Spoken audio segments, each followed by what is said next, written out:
Hello everyone. So today's lecture is part of the course Writing from the Margins, and we are going to talk about the tribal worldview today. So the lecture is titled Tribal Worldview, a Conceptual Perspective.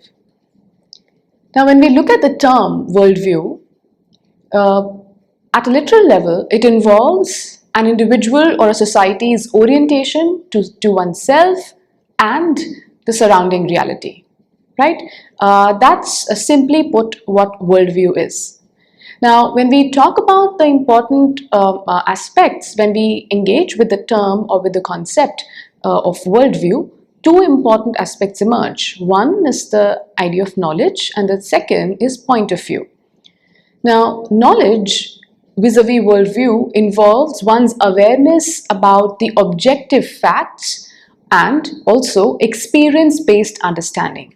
Right? So when I talk about an individual or a society's worldview, it carries within itself the idea of knowledge, that what kind of knowledge, what kind of awareness does a community or an individual have about the objective facts or the facts surrounding them, and also how is their knowledge shaped by the experiential reality, right?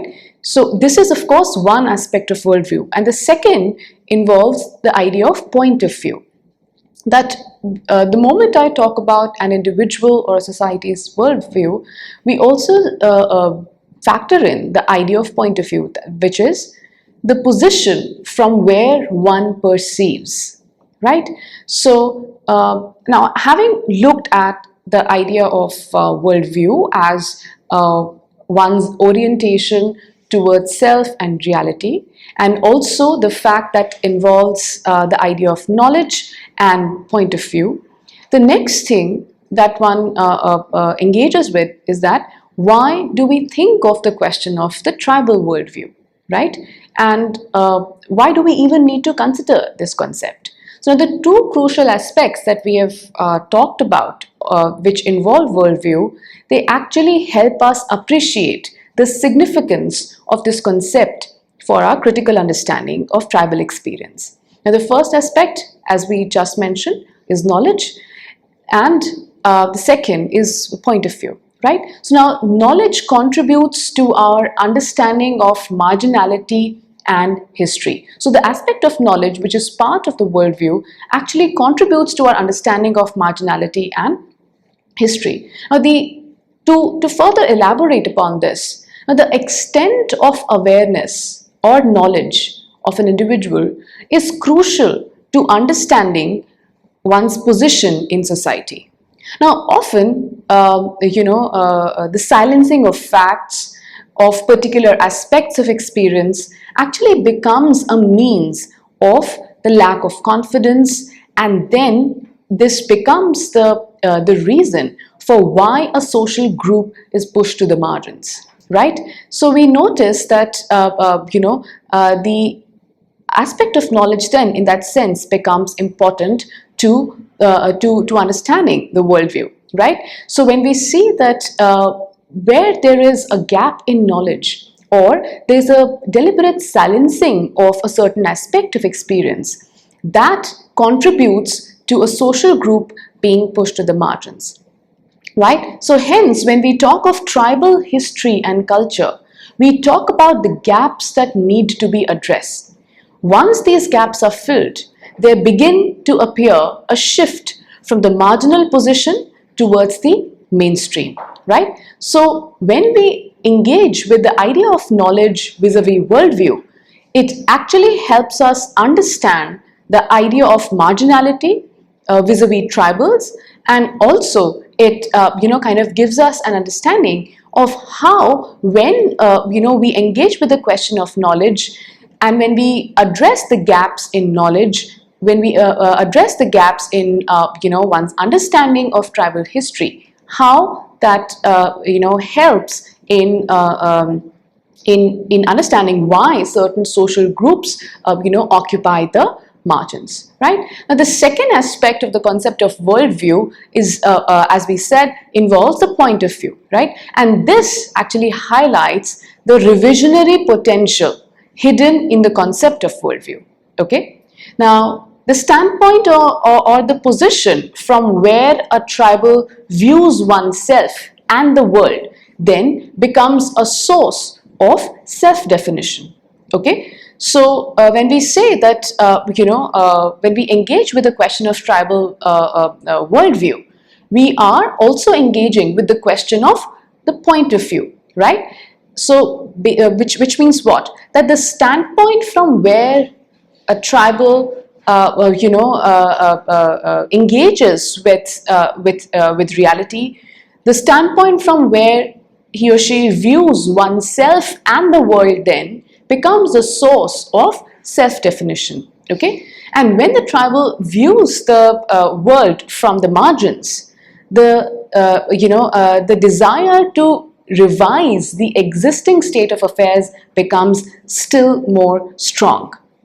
All right. So when we talk about worldview and we look at the fact that how the point of view of the tribal, or the standpoint of the tribal, which is from the margins, right? So when the individual views reality from this perspective, he or she is able to identify that what is wrong in the given reality, and that gives the person, the desire or the energy to also revise or to change the existing state of the existing state of affairs, right?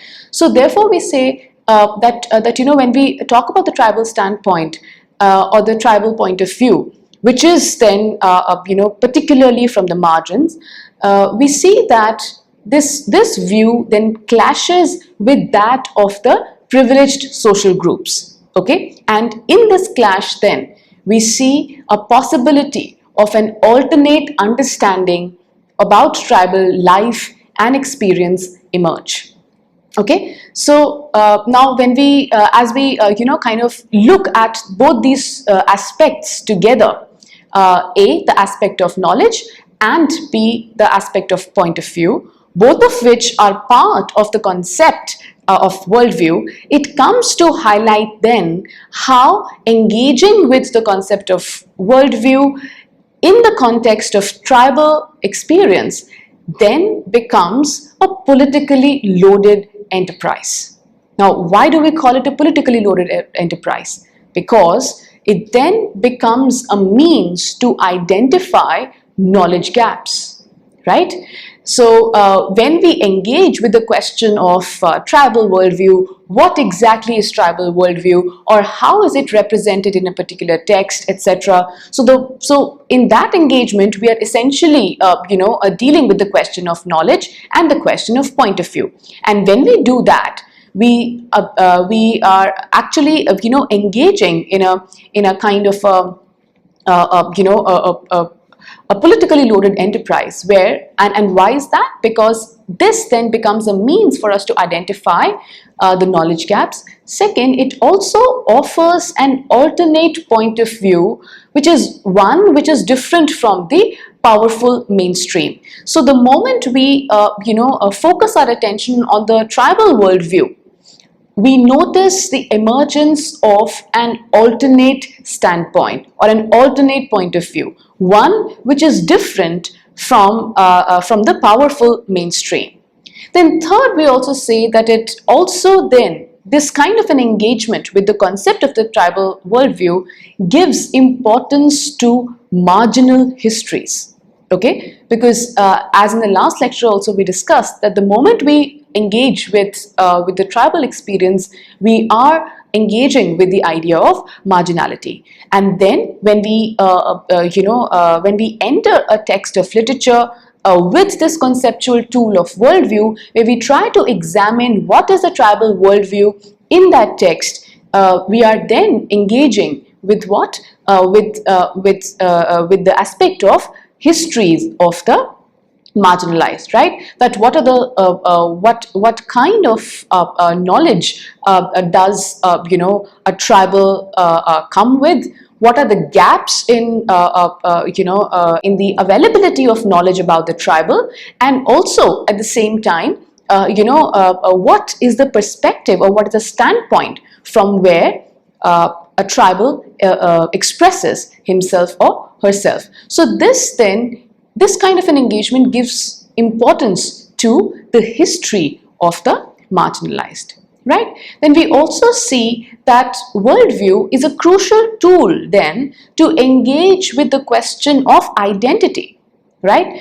An identity which is both individual as well as collective, right? Now, individual, because we are looking at at one level the experience of the individual, and then by extension that individual, the way he perceives the sense of self, and also the way he or she perceives the world or reality, then bring in the idea of individual and the collective, right? So that's why we say that the tribal worldview then becomes a crucial tool to engage with the question of identity, how identity is formed at the level of the individual and at the level of the social collective as well, right? So it actually involves then the cognition of one's reality, of the reality of one's community, and also the interaction between the two, right?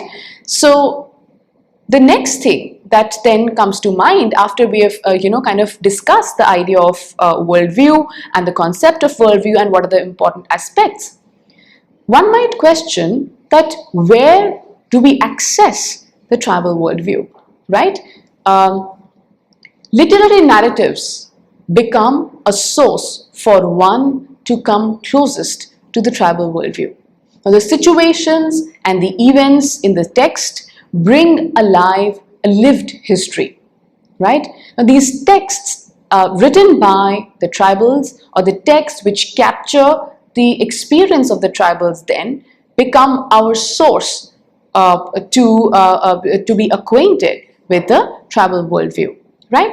Now, even apart from situations and events, now the characters or the responses of the characters to various events then acquaint us with the variations in the tribal perspective too. So for instance, we might notice that a particular character is perhaps daunted by a kind of a prejudiced treatment that he or she is met with, while on the other hand we might have a character who also belongs to a particular tribe, but then we notice some kind of a assertion in his or her stance, right? So therefore, when we engage with the tribal narratives, then through characterization, through depiction of situations and events, we come to understand the different aspects of the tribal worldview also, right?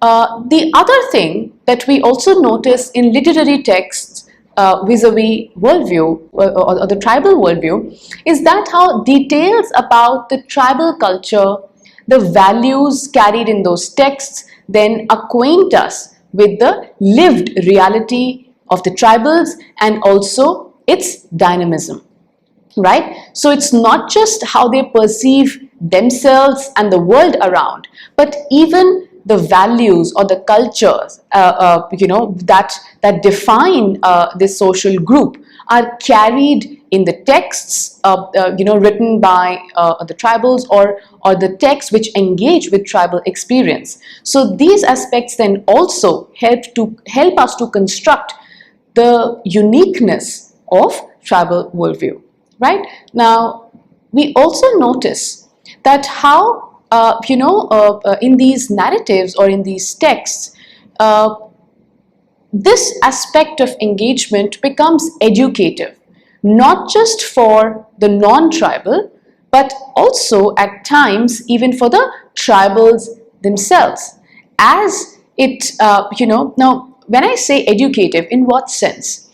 Of course, the moment we say that we are, when we read a text written by a tribal writer, be it a novel or be it a poem, we say that we are acquainted with the tribal worldview, right?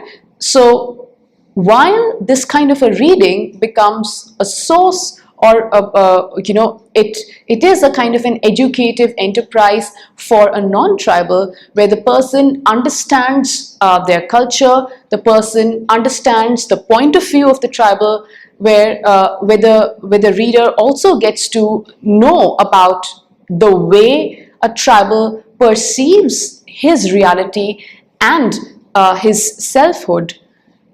This process, or this educative process, is not just valid for non-tribals, but also it is true that certain tribals themselves also benefit from such a tribal, such a worldview, which we notice reflected in the text. Now you might wonder that how is it, or how is that? Because the tribals would be acquainted with their way of perceiving reality.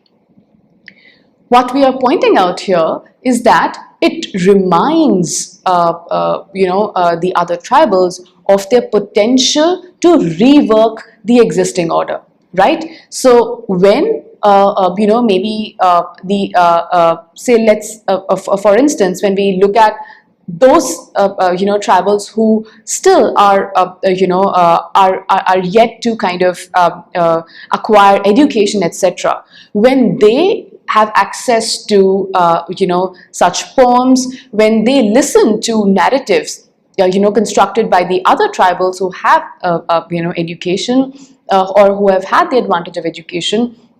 So the kind of worldview that these narratives or these songs carry, they become a source of perspective for the non-educated tribals as well, acquainting them with their own potential of reworking the existing order, of the need to question the marginality which is most often associated with their subject position, right? So the moment we talk about the aspect of tribal cognition, or the tribal worldview, not only does it become educative for the others to understand the peculiar experience of the tribals, the peculiar experience of marginality, but also at the same time it also starts to it also becomes a process which helps the other tribals then to actually realize their potential of how they can rework their existing order.